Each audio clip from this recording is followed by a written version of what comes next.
Today is Monday, December 16th, 2024. This is Quick Start from CBN News. I'm Dan Andros. Trump wins a massive settlement against a major news network. We'll have that top story and more on today's podcast, where we bring you news from a Christian perspective. Don't forget to subscribe and leave a rating. You can email us as well. Our email address is quickstartpodcast@cbn.org. Getting through the news of the Cray here each and every weekday, bright and early. And joining me today to help us get through it, CBN's Billy Hallowell. As always, a lot to get to. On the focus story, Billy, evangelical giving, an alarming trend. Yeah, we're going to get into what's been going on, but it's not good, and it could have a big impact on churches and ministries. All right, we'll get into the details there coming up in a few moments. On the main thing, will Syria turn into an Islamic state? CBN's Gary Lane has more on that. And don't forget to subscribe to all of our CBN News podcasts, DC Debrief with John Stolnis, Billy's Newsmakers. Also, don't forget to check out Jesus and the Prophecies of Christmas. You can also follow that on you can find the link to that on this podcast episode. Also, we run the episodes on this feed, so you'll see those coming up on Saturdays, 4-part series. All right, with that, we are going to head over to the news now in 90 seconds. In ABC News and George Stephanopoulos were forced to pay $15 million in damages for a lie told about President-elect Trump during the election campaign. They said he was found liable for rape when that was not the case. They will have to pay the $15 million to a presidential foundation and museum, and then $1 million in Trump's attorney's fees. The settlement includes an apology from ABC News and George Stephanopoulos, who will publish a regretful editor's note about remarks made during a March interview with Republican Nancy Mace. Trump filed the lawsuit claiming Stephanopoulos defamed him by repeatedly stating a jury found him guilty of raping E. Jean Carroll, which the jury explicitly did not conclude under New York law. Trump has filed multiple lawsuits against media outlets. And those mysterious drones that have been reported across New Jersey continue to spark public concern and speculations. Those sightings began back in November along the Raritan River and now span the state, including near military facilities and Trump's Bedminster golf course. Officials are asking for answers. The FBI and the federal agencies and the White House still have not provided answers. Those are just some of today's top headlines. You can check out more stories over at cbnnews.com. One of the theories being floated around there, by the way, is that the reason they're so confident, because they're saying things like, well, they're not a threat. And people are pointing out, well, how can you know they're not a threat if you don't know what they are? Which is a good question. But then the counter to that is perhaps this is a government exercise, and so they know exactly what they are, but they just don't want to tell people. So either way, it doesn't seem to be being handled that great. But Billy, I wanted to quickly talk about this lawsuit that President-elect Trump won. I saw a lot of people trying to spin this off as, well, it was only $15 million. And I don't know about you, but if you did something at work that caused your supervisors to have to pay $15 million, I think you'd be in a decent amount of trouble. Well, also in the beginning, I think he was pretty bullish about, this is going to be dismissed. I think Stephanopoulos was really kind of, this is ridiculous, And at the end of the day, the argument's going to be, well, they just settled because they don't want to go to court and deal with the legal ramifications of that. And I'm sure there's some truth to that. But you don't admit, if you're a media outlet, you don't admit, in my view, doing this basically is kind of like saying, okay, we just want to move on here because something maybe was said that shouldn't have been. And especially for a media that has been resolute against Trump in many ways, right? I mean, you think they would dig in their heels and fight it. This is a company that has a lot of resource and a lot of money. It's owned by Walt Disney Company, right? So if you really didn't do anything wrong, why would you settle it? I don't know. I think, to me, I think this is a big win for Trump yet again. Well, yeah, and it's just an example of the media overreacting so many times to Trump and their hatred for Trump that they end up driving themselves to do things that are wrong. I mean, this is a media that really has its credibility on the ropes. And you have to be above board on everything. And to sit there and call him a rapist multiple times on the air when that's not what he was, charged with and ultimately charged, convicted of or anything like that, or found responsible of, that wasn't what happened. And so you're supposed to be reporting the truth, but they would rather report what they want to and would rather report the narratives that they want to. And it ends up just backfiring on themselves as the media as a whole. Yeah. Well, and that's, I think the lesson in all this should be, to follow the truth. And that's what the media is supposed to be doing, and not to allow emotion, regardless of how people feel about a candidate or person, to dictate how they're covering someone. And I think that's what we've really witnessed here, right? Is that people have allowed their emotions to overcome them. This is a pretty embarrassing moment, because guess what? This isn't just, hey, we paid Trump out. And it looks kind of good for Trump too, in that he didn't ask for the $15 million to go to him. The worst part for them is that it's going to building his legacy later on with this museum, right? Right. Yeah. Yeah. And that is interesting, considering he had, a defamation lawsuit against him, all this lawfare happening against him where he's had to pay millions of dollars. So still sending that somewhere else. So yeah, definitely of note for sure. And, we'll see. As noted, other lawsuits have been filed against these networks for things that have been said, and we will see if any of those have a similar result. All right, we're going to head to the focus story now. A researcher sounding the alarm after new data shows a troubling decline in evangelical giving. So what's the story here? Yeah, this is Mark Driedstedt. He is a researcher, and he owns Infinity Concepts. He's the head of that. And Infinity Concepts and Gray Matter Research put out this data, and they've done this, I believe, a couple of times. Really, here's what he said. He said, the takeaway is that there's been a change over the last 3 years in terms of the generosity of the evangelical community, both toward church and toward nonprofit organizations or charity. So this giving affects both the church and then obviously charities and nonprofits. He said, we've seen a drop in giving across the board. And when you start to look at the numbers, they found that the proportion of evangelicals giving to church fell 13 percentage points between 2021 and 2024, and that constitutes a 17% decrease in giving. That's a substantial decrease in giving. While 61% of evangelicals gave to their local church in the 12 months before the study, this was down from the previous time frame, again, going back to 2021, when it was 74% of evangelicals giving in those previous 12 months. So we went from 74% of evangelicals giving down to 61%. And when it comes to giving to outside organizations and ministries, it decreased from 58% in 2021 to 50% in 2024. And those are just some of the numbers.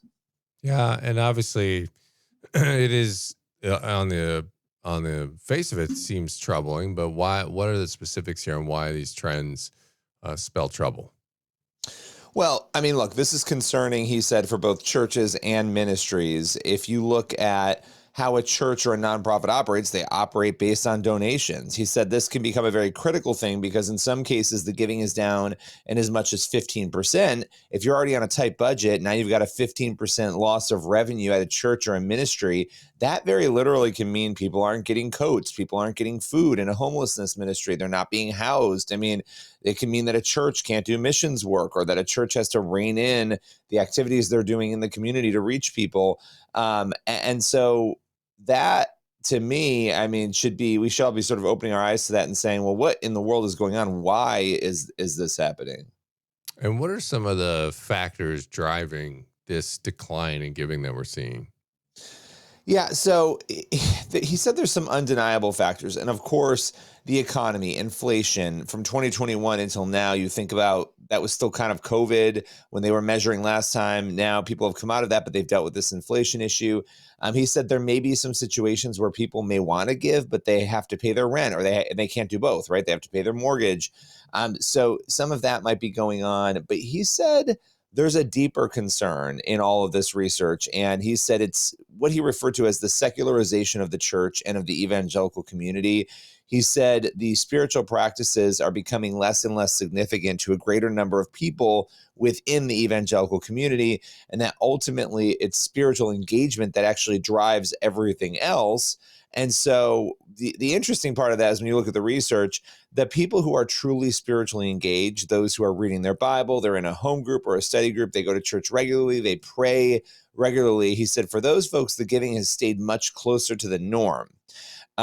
So he thinks that there's a bigger spiritual issue going on, because when people are not doing those things, that's when you're seeing the giving decline even more. Yeah. And, it is troubling too, because you see this trend, Christians giving to their church, and their churches then giving to charities and things of that nature. And so it is definitely troubling. And you wonder if does it have anything to do with all these reports we've seen recently of pastors and prominent faith leaders stumbling? Is that causing other people to doubt the church and to hesitate in giving? There's a lot of things at play here, but that is one of the things that we don't want to see on a long-term trend. Yeah, no, I mean, look, you want to see a situation where the church is healthy, where you're not having a scandal every 12 minutes, right? Because Yeah. I do think that, now we don't know definitively that is what's driving this, but that is an issue, right? And we know that at some churches that we've covered, at least one, reportedly the giving is way down after a major controversy there, right? So when you have controversy, I mean, why in your mind, why would you give? Like, there's chaos going on in the church. Is my money being well spent? So I think, but I also think too that what he said about the secularization is really an important point. Like, if you're not praying and engaging daily, why would you feel the call to give? Like, why would that be something you Yeah. feel you should do? Yeah, no, it makes a logical sense. But this is a prayer point we can have as Christians. The church, we need the church growing. We need the church healthy. And we don't need people doubting and not giving for whatever the reason might be, because for obvious reasons, right? I mean, a lot of churches, are just getting by, by the skin of their teeth there, like just by week to week, month to month. They're just relying on the Lord for those checks to come in and for them to be able to stay afloat. So not everyone's a major ministry that can go for months and months and years at a time. So we need to be praying for these churches to remain healthy and that giving would continue to come in. Appreciate that report there, Billy. And we're going to head over to the main thing now. And will Syria turn into an Islamic state? Well, Abu Muhammad al-Jawlani has talked about peace and unity, but can that be trusted? And he was dispatched there, essentially, if you remember, by Abu Bakr al-Baghdadi, the now dead terrorist from the Islamic State. And CBN's Gary Lane talked to Middle East Forum Director Greg Roman, who said the United States must be very cautious and careful about the interim Syrian government. That conversation is today's main thing. Just how dangerous are the new rulers in Damascus, the rebel group HTS, Hayat Tahrir al-Sham? And what might the future hold for Israel and Syrian Christians under their rule? Well, joining us to provide some insights is Middle East Forum Director Greg Roman. Greg, the Islamist leader now forming an interim government in Damascus, Abu Muhammad al-Jawlani, once headed up the al-Nusra Front, which was affiliated with al-Qaeda, and he pledged to impose Sharia law and establish a caliphate throughout the Levant. But now he says he wants peace with Syria's neighbors, except for Iran and Hezbollah. And he wants to protect the rights of all minority groups in Syria. So has the leopard changed his spots? Why should we believe him? I think we have to be very cautious and careful about the fact that a so-called former al-Qaeda operative, the head of al-Qaeda's divisional command in Syria, who was actually dispatched there by Abu Bakr al-Baghdadi, the now dead head and founder of the Islamic State, is claiming to want peace. I think that his words versus the actions on the grounds have to be carefully criticized and analyzed insofar as it relates that there's a very different fabric of what's going on in the day-to-day operations now in post-Assad Syria, rather than what his missives may suggest otherwise. Well, how about Syria's Christian community? Many are saying they're fine for now. They're not suffering atrocities yet. They're concerned for the future. How concerned should they be? So there is something to be given that HTS, when it was ruling just Idlib, which is the sliver of Syrian territory that it's controlled for the past 13 years in the northwest of the country, went so far as to have Islamist-run ministries encourage Christians to celebrate Christmas, Easter, and other holidays, especially from the Syriac Orthodox churches that were active in that province. But now that they've moved from a rebel group to taking full control, or almost full control, of all Syrian territory west of the Euphrates River, and even have gone so far as to try and bring the top bishop from Aleppo to speak on their behalf. I'm not sure if they're going to keep on carrying out these type of propaganda-like exercises, considering the fact that they're on their way to establish an Islamic State in Syria. So we've got to look at their past and look what they've done in Idlib and elsewhere. And how about Israel? Now, they've received international criticism for taking out Syrian naval ships in Latakia and destroying chemical weapons facilities near Damascus, even sending troops over the border into Syria from the Golan. So did those actions violate international law? How important was it for Israel to take those measures? I think anyone looking at a clear-eyed view of what is happening now in Syria and a post-Assad regime, and even reports that have come out from the Ministry of Intelligence and the Ministry of the Interior in Syria, leaked documents that were actually put on Twitter this week, show that there was sort of a Faustian bargain between Israel and Assad prior to his fall, in which Israel agreed for Syria to have a certain amount of arms to be able to fight back against the insurgency, which has now completely conquered the territory, as I said beforehand, west of the Euphrates. But that was in exchange for it trying to provide Israel with backgrounders information on weapons transports that were being sent from Iran into Iraq through Syria and then to Hezbollah. Now that that bargain is officially over, Israel had to invoke Article 51 of the United Nations Charter, its right to self-defense, and take out any strategic weaponry that, God forbid, would fall into the hands of the Islamist mercenaries and the Islamist rebels, which have now taken over Damascus. Israel was well within its international rights to destroy any weaponry which new forces that it does not have an agreement with would be able to use to target Tel Aviv, Jerusalem, and Haifa.